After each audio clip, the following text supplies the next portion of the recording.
Assalamualaikum warahmatullahi wabarakatuh. Puji syukur kita panjatkan ke kehadirat Allah Subhanahu wa Ta'ala yang telah memberikan kita nikmat iman dan juga Islam. Selawat serta salam semoga tercurah kepada Nabi Muhammad SAW yang telah menjadi teladan bagi umatnya dalam berbuat kebaikan. Nah, pada pembahasan kali ini kita akan membicarakan mengenai pendekatan Cognitive Behavior Therapy atau CBT berbasis Islam untuk mengatasi masalah kecemasan. Lalu apa sih CBT berbasis Islam itu?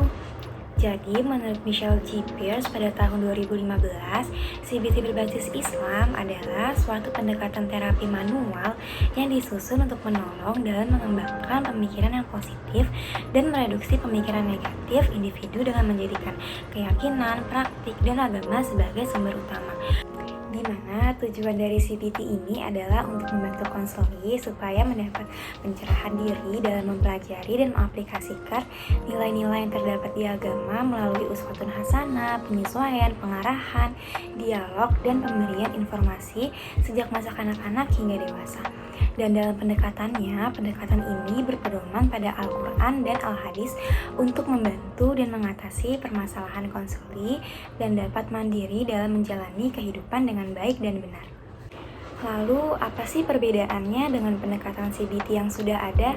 Jadi, pada dasarnya, teknik-teknik yang dipakai pada pendekatan CBT berbasis Islam ini sama seperti pendekatan CBT konvensional. Yang membedakan adalah dalam CBT berbasis Islam ini menerapkan nilai-nilai keislaman di dalamnya dengan bersumber pada Al-Quran dan Al-Hadis. Nah, selanjutnya apa saja sih teknik-teknik yang ada pada CBT berbasis Islam ini? Menurut beberapa jurnal yang telah saya rangkum dari berbagai sumber, terdapat teknik-teknik pada CBT berbasis Islam ini, yaitu yang pertama ada perilaku aktivasi, di mana pada teknik ini konseli diminta untuk berpartisipasi dalam kegiatan yang menyenangkan untuk meningkatkan suasana hatinya. Kemudian konseli diminta untuk membuat jadwal aktivitas yang dirasa menyenangkan selama seminggu ke depan. Dalam pelaksanaannya seperti ikut dalam kegiatan kelompok aktivitas keagamaan, atau dengan berzikir. Selanjutnya yang kedua ada menentang pemikiran irasional, di mana pada teknik ini konselor membantu konseli untuk menguatkan dan memperbaiki kemampuannya dalam mengawasi pikiran dan memperjelas pemahamannya mengenai pemikiran distorsi. Kemudian konselor memperkenalkan bagaimana interpretasi seseorang dari suatu kejadian yang menjadi penyebab dari perubahan suasana hatinya. Lalu konseli diberi pemahaman bagaimana bentrokan pemikiran-pemikiran otomatis itu yang negatif dan mengembangkan strategi alternatif untuk menanggapi keyakinan yang bersifat negatif serta harapan yang didasarkan pada sistem nilai pribadi dan juga tujuan. Nah, yang ketiga ada kontemplatif pada ayat Al-Quran, di mana dalam terapi kognitif Islam, kontemplasi atau perenungan pemikiran yang mendalam merupakan langkah awal sebagai fungsi terbaik hati, di mana Al-Quran menawarkan petunjuk untuk jiwa yang cemas agar mendapatkan ketenangan, baik dalam bacaan maupun tulisan yang terdapat pada teks Al-Quran.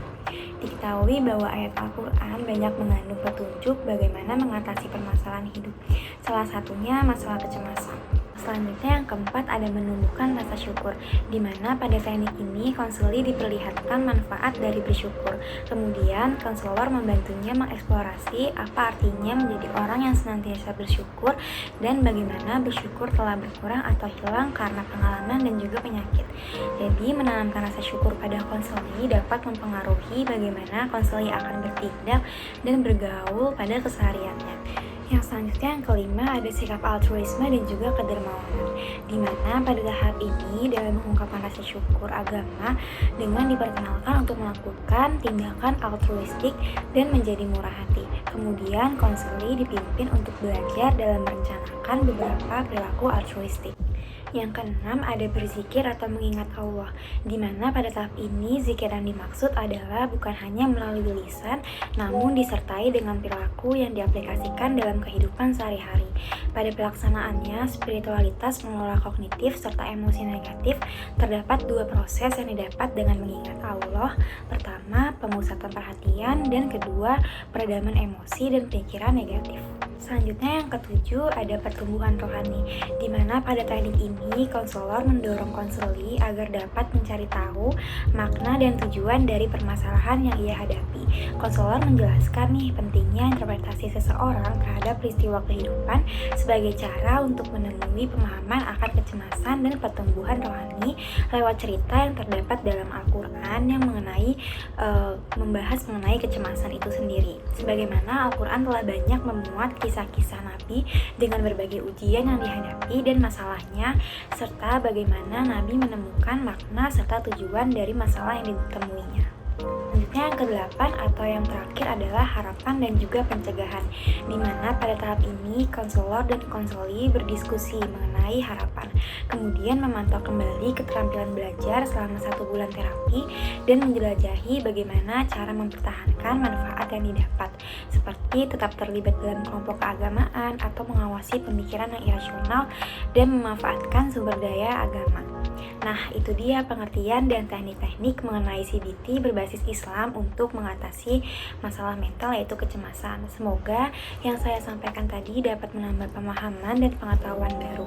Kurang lebihnya mohon maaf. Wassalamualaikum warahmatullahi wabarakatuh.